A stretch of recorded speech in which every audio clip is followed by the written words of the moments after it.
ازيتي؟ وحشتوني قوي. النهارده عملنا مع بعض فشه وعملنا شويه قراقيش كده حلويات حلوه قوي بطريقه سهله. ما تنسوش تعملوا لي متابعه ولايكات ونفعل الجرس عشان كل ما ننزل حاجه جديده تبقوا معايا. انا بحبيكوا قوي. يلا نشوف الطريقه ازاي. ازيتي؟ سر سعادتي وحياتي. جبنا النهارده فشه مع بعض، سلقناها وقطعناها كده، والجبنه اللي هي القراقيش دي قطعناها برضو، بس شكلها عامل ازاي. سلقناها بحبه ملح وفلفل وكمون وبهارات وبصلايه وطماطمايه، وبعد كده قطعناها طرنشات. قطعنا معانا بصل وقرن فلفل، ومعانا هنا معلقه زبده وتوميه، وهنشوحها نديها تشويحه بعد السلق، نديها تشويحه كده بسيطه. شوحنا التومه مع بعض كده في معلقتين زبده، وبعد كده ننزل بالبصل والفلفل اهو، نديهم تشويحه لحد ما تدبل، عشان ما ننساش ان احنا سلقنا الفشه.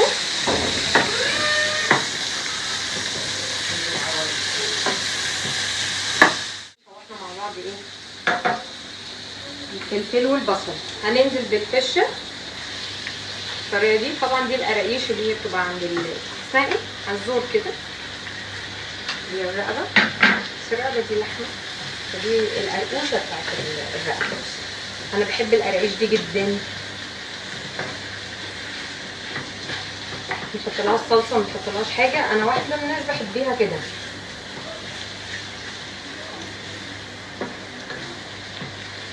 لو عندنا قلب، عندنا كبده، بنفس الطريقه. طبعا داخل علينا العيد، كل سنه وانتم طيبين. الحاجات دي بس الفشه لازم تاخد سلقه، ما تتشوحش من غير ما تتسلق. بصوا اصلا شكلها ريحتها في حته ثالثه. ندي عصره ليمون كده بسيطه. اتشوحت معانا خلاص، هننزل ملح فلفل كمون، قلبهم كده بس.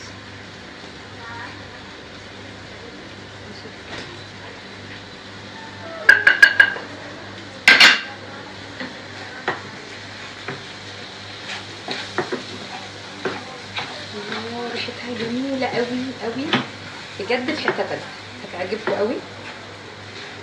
طريقتها سهله.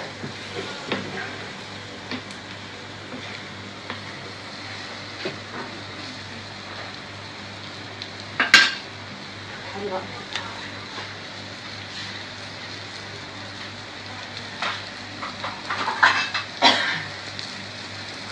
مع بعض فشه وعملنا شويه قراقيش كده حلويات حلوه قوي بطريقه سهله. ما تنسوش تعملوا لي متابعه ولايكات ونفعل الجرس عشان كل ما ننزل حاجه جديده تبقوا معايا. انا بحبيكوا قوي.